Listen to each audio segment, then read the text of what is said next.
Assalamualaikum warahmatullahi wabarakatuh. Perkenalkan, nama saya Ananda Salsabila Nasution dengan NIM 1905-144. Di sini saya akan menjelaskan materi tentang hipotik jaminan perorangan. Yang pertama, pengertian jaminan perorangan.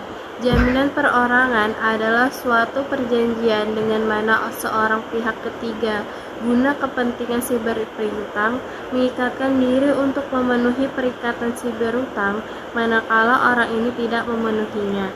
Dalam KUH Perdata, jaminan perorangan dikenal dengan istilah penanggungan dalam pasal 1820 KUH Perdata yang menyatakan penanggungan ialah suatu persetujuan di mana pihak ketiga demi kepentingan kreditur mengikatkan diri untuk memenuhi perikatan debitur bila debitur itu tidak memenuhi perikatannya.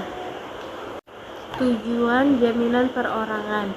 Tujuan dalam jaminan perorangan sama halnya dengan jaminan pada umumnya, yaitu memberikan jaminan kepada kreditor untuk dipenuhinya suatu prestasi atau utang oleh debitor yang melibatkan pihak ketiga sebagai penanggung atau personal guarantor. Syarat untuk dapat menjadi seorang penanggung yaitu harus cakap hukum untuk mengikatkan diri dalam perjanjian maupun memenuhi perjanjian. Sebagaimana ketentuan dalam pasal 1827 KUH Perdata, jaminan perorangan tidak dapat dilakukan tanpa adanya perjanjian yang sah menurut undang-undang sebagaimana ketentuan dalam pasal 1821 KUH Perdata, sehingga adanya jaminan perorangan harus didasari adanya perjanjian pokok antara dasar hukum jaminan perorangan. Dasar hukum mengenai jaminan perorangan yaitu termuat dalam ketentuan pasal 1820 sampai dengan pasal 1850 Kitab Undang-Undang Hukum Perdata. Unsur-unsur jaminan perorangan: yang pertama, mempunyai hubungan langsung dengan orang-orang tertentu. 2. Hanya dapat dipertahankan oleh orang tertentu. 3. Seluruh kekayaan debitur menjadi jaminan pelunasan hutang. 4. Menimbulkan hak perorangan yang mengandung asas kesamaan atau keseimbangan. 5. Jika pailit, maka harta dibagi kepada kreditur sehingga seimbang dengan besarnya piutang. Ciri-ciri atau sifat jaminan perseorangan. Yang pertama, merupakan jaminan yang bersifat perorangan, yaitu adanya pihak ketiga atau badan hukum yang menjamin pemenuhan prestasi manakala debiturnya wan prestasi. Pada jaminan yang bersifat perorangan, DMK pemenuhan prestasi hanya dapat dipertahankan terhadap orang-orang tertentu, yaitu debitur atau penanggungnya. Kedua, bersifat aksesorir, yaitu perjanjian yang mengikuti perjanjian pokoknya. Perjanjian penanggungan akan batal demi hukum atau hapus jika perjanjian pokok juga batal hukum atau hapus. 3. Untuk perjanjian yang dapat dibatalkan, perjanjian aksesorirnya tidak ikut batal meskipun perjanjian pokoknya dibatalkan. Misalnya, perjanjian pokok dibuat oleh orang yang tidak cakap sehingga dapat dibatalkan, dan bila hal ini terjadi, maka perjanjian penanggungannya dianggap tetap sah.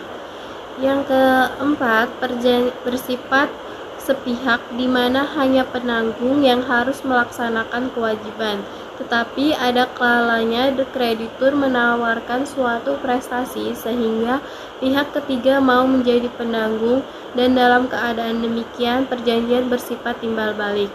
Yang kelima, besarnya penanggungan tidak akan melebihi besarnya prestasi atau perutangan pokoknya, tetapi boleh lebih kecil.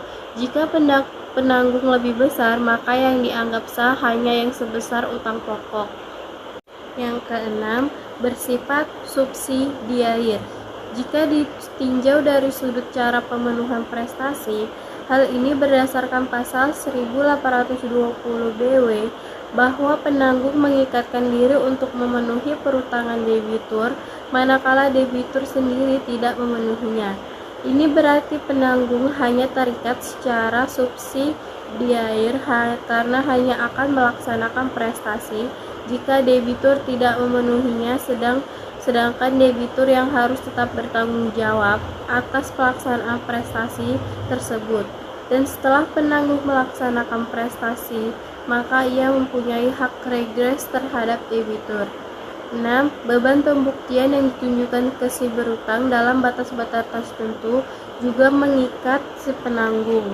Dan yang terakhir yaitu penanggungan diberikan untuk menjamin pemenuhan perutangan yang timbul dari segala macam hubungan hukum baik yang bersifat perdata maupun yang bersifat hukum publik, asalkan prestasi tersebut dapat dinilai dalam bentuk uang. Hak-hak istimewa yang dimiliki penjamin. Hak untuk menuntut penjualan benda debitur lebih dulu. Penanggung hutang mempunyai hak menurut undang-undang untuk menuntut supaya benda-benda debitur terlebih dahulu disita dan dijual untuk melunasi pinjaman debitur yang bersangkutan, kecuali penanggung atau penjamin telah melepaskan hak istimewanya itu. Hak istimewa dari penanggung atau penjamin hilang apabila ia telah melepaskannya, dan hal itu dengan tegas dinyatakan dalam surat jaminannya. Penanggung tidak wajib membayar kepada kreditur kecuali debitur lalai membayar utangnya. Dalam hal itu pun, barang kepunyaan debitur harus disita dan dijual terlebih dahulu untuk melunasi utangnya.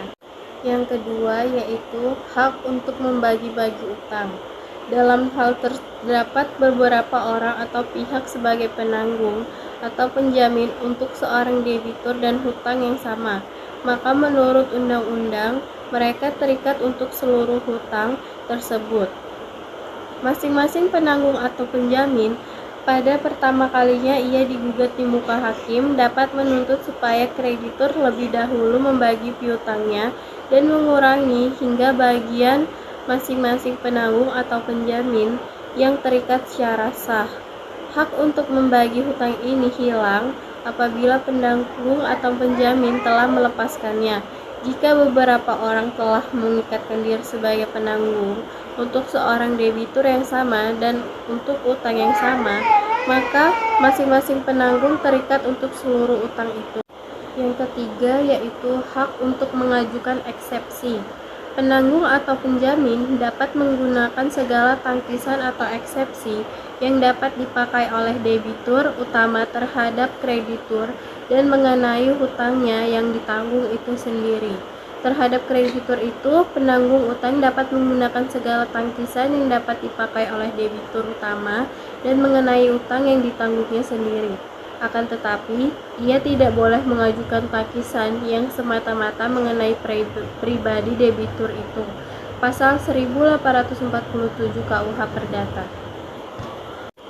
Yang keempat yaitu hak untuk membebaskan sebagai penanggung atau penjamin dikarenakan salahnya kreditur. Penanggung atau penjamin dapat minta dibebaskan dari kewajibannya sebagai penanggung apabila karena salahnya kreditur sehingga penanggung atau penjamin tidak lagi dapat menggantikan hak-haknya, hipotek-hipoteknya dan hak-hak istimewanya dari kreditur. Perikatan yang timbul karena penganggungan hapus karena sebab-sebab yang sama dengan yang menyebabkan berakhirnya perikatan-perikatan lainnya. Pasal 1842 KUH Perdata.